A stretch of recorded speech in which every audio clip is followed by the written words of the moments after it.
안녕하세요. 오늘도 주님의 은혜가 여러분과 또 여러분의 가정 위에 또 여러분의 행하시는 또 생업 위에 함께 하시기를 주님의 이름으로 축원합니다. 또 오늘 또 주의 말씀이 우리의 심령을 또 변화시켜주는 기회가 되기를 바랍니다. 우리 하나님 말씀 갈라디아서 1장 18절로 24절입니다. 갈라디아서 1장 18절로 24절 제가 봉독하겠습니다. 그 후 3년 만에 내가 게바를 방문하려고 예루살렘에 올라가서 그와 함께 15일을 머무는 동안 주의 형제 야고보 외에 다른 사도들을 보지 못하였노라. 보라, 내가 너희에게 쓰는 것은 하나님 앞에서 거짓말이 아니로다. 그 후에 내가 수리아와 길리기아 지방에 이르렀으나 그리스도 안에 있는 유대의 교회들이 나를 얼굴로는 알지 못하고 다만 우리를 박해하던 자가 전에 멸하려던 그 믿음을 지금 전한다 함을 듣고 나로 말미암아 하나님께 영광을 돌리니라. 아멘. 네, 인간의 권위에 대하여 오늘 본문 말씀을 가지고 함께 생각을 해보려고 합니다. 오늘 말씀은 그 앞에서 바울이 1장 11절로 그 17절까지 했던 말씀 속에서 내가 전한 복음은 사람의 뜻을 따라 된 것이 아니다. 11절에서 그렇게 시작하죠. 그러면서 사람에게서 받은 것도 아니요 배운 것도 아니라 오직 예수 그리스도의 계시로 말미암은 것이다. 이렇게 말을 했습니다. 그래서 제가 이 말씀을 가지고 하나님의 뜻이냐 사람의 뜻이냐 우리가 사람의 뜻에 그 한계가 있다라는 말씀을 드렸는데요. 거기에 대한 연장으로 오늘 말씀을 생각하시면 될 것 같습니다. 그 앞에서도 이제 16절, 17절에서도 바울이 회심한 후에 17절에 나보다 먼저 사도된 자들을 만나려고 예루살렘으로 가지 아니하였다. 바울은 유대교의 전통에 있는 그 사람들, 그러니까 예수님을 믿지 않고 순수하게 유대교의 전통을 따르는 사람, 그 혈육이나 그 과거에 자기가 배웠던 그런 어떤 유대교의 전통을 따르지도 아니하였고, 또 그 복음을 자기가 전하는 그 복음의 기초를 쌓음에 있어서 그 사도된 자들, 먼저 사도된 자들에게서도 영향을 입은 것이 아니다. 오직 그 하나님으로부터 또 예수 그리스도로부터 계시를 받은 것이다. 이렇게 이야기를 했었거든요. 그래서 사도된 자들을 만나려고 예루살렘을 가지 않았다. 이렇게 17절에 나왔었는데 그 다음에 오늘 이제 18절에 와서 게바를 방문하려고 예루살렘에 올라가서 그와 함께 15일을 머무는 동안 이 사도 게바는 이제 베드로를 이야기합니다. 베드로를 만났다라는 거죠. 그런데 베드로와 함께 15일을 머물러 있었고 그다음 19절에 주의 형제 야고보 외에 다른 사도들을 보지 못하였다라고 설명을 하는데 이 말씀을 지금 하는 이유는 지금 바울이 전한 복음이 그 사도들에게서 이제 베드로나 그 야고보 또 그 외의 사도들에게서 영향을 받은 것이 아니다. 즉 다시 말하면 그들에게 의존한 것이 아니다라는 것을 지금 이야기하려는 겁니다. 그러니까 우리 생각으로 하자면 지금 우리의 그 교회의 그 형편으로 교회의 상황으로 좀 생각을 해본다면 베드로는 글쎄요 그 당시에 그런 어떤 조직된 지금 뭐 총회 뭐 이런 것처럼 있었는지 모르겠지만 적어도 우리가 이해하기에 로마 카톨릭의 전통에 가면 뭐 베드로가 뭐 일대 교황이었다든가 또는 예수님의 제 수제자였다든가 그런 그 말을 합니다. 그렇다면은 지금 이 시대로 치자면 어떻게 보면 베드로는 이 교회의 어떤 총회장 같은 또는 카톨릭의 어떤 교황과 같은 그런 존재인 거죠. 그런데 바울이 복음을 증거함에 있어서 그 최고의 수장이 되는 베드로에게서 그 영향을 받은 것이 아니다. 그가 베드로와 접촉한 것은 단지 15일 뿐이라는 거죠. 그게 중요합니다. 또 19절에 보면 주의 형제 야고보 외에 다른 사도들을 보지 못하였다. 그러니까 다른 사도들이라고 한다면은 뭐 이제 로마 카톨릭으로 하자면 어떤 그 추기경들 또 지금의 어떤 그 교권의 어떤 핵심에 있는 뭐 이제 개신교에서도 말하면 어디 뭐 노회장이랄지 또는 어떤 총회의 어떤 간부랄지 그런 사람들이거든요. 그런데 그런 사람들을 만나지 못했다라고 지금 바울이 역설을 하는 이유가 뭐냐? 그러니까 내가 전한 복음은 그들에게서 영향을 받은 게 아니라는 거죠.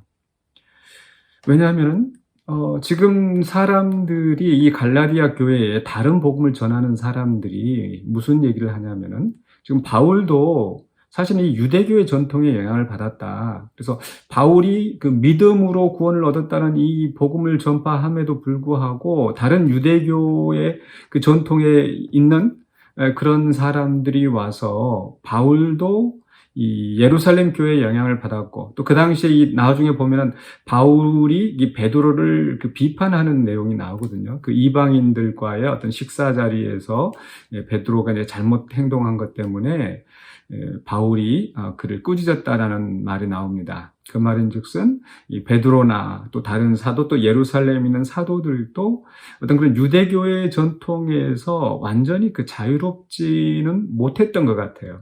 그러다 보니까 그런 것들을 이유로 해서 이 바울이 전한 복음을 왜곡시키면서 자꾸 어떤 유대교 전통을 갈라디아 교인들에게 강요하려는 그런 다른 복음들이 있었다라는 거죠. 거기에 대해서 분명히 또 바울은 자신이 전한 복음은 그런 사람에게서 나온 것이 아니다. 어떤 유대교의 전통 또는 유대교의 기초를 하고 있는 그런 어떤 그 사도들의 모습과는 구별된다라는 것을 이야기하는 거죠.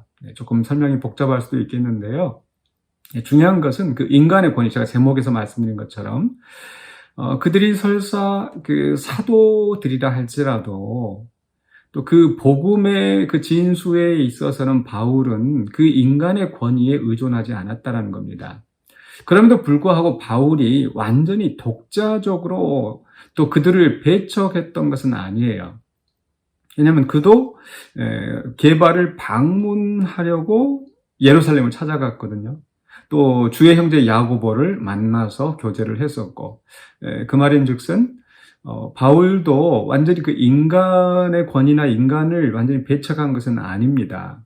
그래서 적어도 자기가 예수 그리스도를 믿고 또 그의 복음을 전하려고 한 이상 직접 예수님에게서 복음을 듣고 또 예수님의 훈련을 받았던 그 제자들과 이 교류를 하기 위해서 찾아간 것은 너무나 자연스럽습니다. 그리고 그들에게서 또 직접 예수님이 하셨던 말씀을 듣고 싶었겠죠. 그렇지만은 또 그러나 어떤 그런 교류 이상의 그가 전한 복음이 그들에게 어떤 종속되어지는 그런 관계는 아니었다라는 겁니다. 그래서 오늘 우리가 이 말씀을 생각할 때 우리가 좀 인간의 권위라는 측면에서 좀 생각해 볼 필요가 있다. 이 로마 카톨릭 교회의 잘못된 점은 뭐냐면 무조건 어떤 그 교황 또 사제들이 하는 그 말들에 대해서는 그저 어떤 그 평신도들이 전혀 반문을 하지 못하고 그냥 따라가도록 그렇게 돼 있는 것 같아요. 거기에 대해서 이 종교개혁자들이 어떤 그 교황도 잘못될 수 있다. 오직 성경만이 무오한 참 진리라는 것을 강조하면서 그런 어떤 교회의 전통에 그 매여 있지 말고 성경으로 돌아가야 된다. 그런 그 기치를 들고 종교 개혁이 일어났던 것이죠. 만약에 종교개혁자들이 그렇게 성경으로 돌아가자, 또 교황도 또 교회 전통도 잘못될 수 있다, 이런 생각을 하지 못했다면, 또 그런 그 운동을 일으키지 않았다면 지금의 개신교가 있을 수가 없겠죠.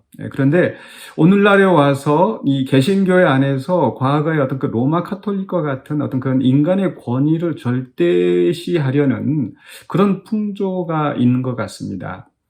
분명히 인간의 권위는 완전히 무시해서는 안 됩니다. 모든 권위는 하나님께로부터 나온 것이고 또 그 권위를 존중하는 것이 중요하다는 거죠. 그러나 그 권위가 절대적인 것은 아니라는 것을 우리는 염두에 둬야 돼요.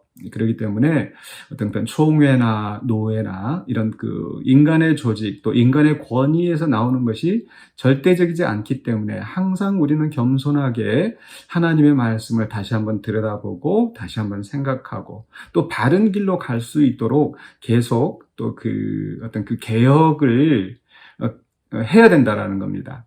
그것은 이렇게 큰 범위 내에서 총회 노회뿐만 아니라 교회 안에서도 마찬가지입니다.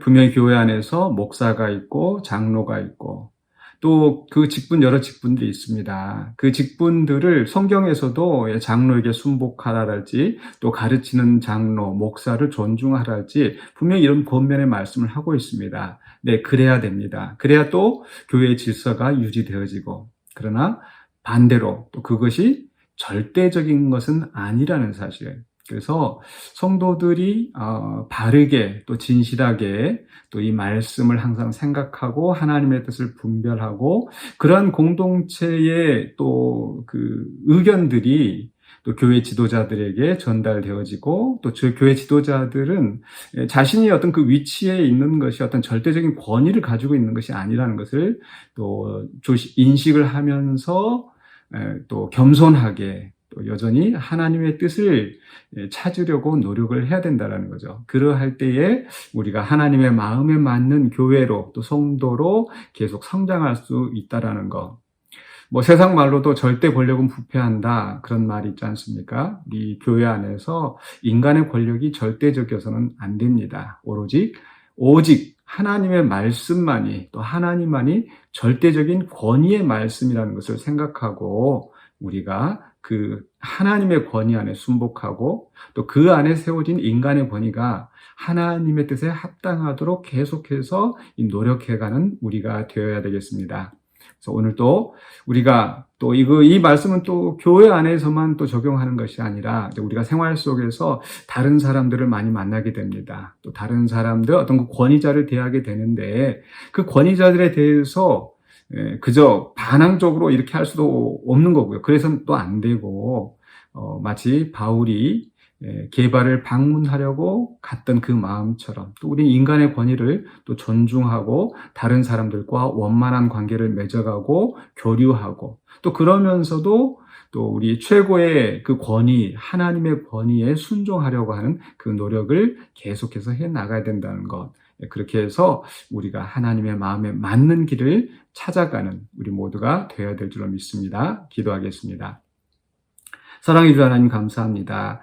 또 우리가 살아가는 동안에 또 우리에게 권위자들을 세워주시고 또 권위자들의 또 지도와 도움을 받아서 우리가 바른 길로 가게 될 수 있을 줄로 믿습니다. 그러나 우리가 그것이 절대적인 것이 아니라 하나님의 뜻만이 하나님의 말씀과 하나님의 권위만이 절대적인 것을 다시 한번 깨닫게 하여 주시고 또 이 세상 속에서 우리가 또 인간의 한계를 인식하고 우리 자신들이 겸손히 하나님의 뜻을 따라가는 우리 모두가 되게 하여 주시옵소서. 예수 그리스도 이름으로 기도하옵나이다. 아멘.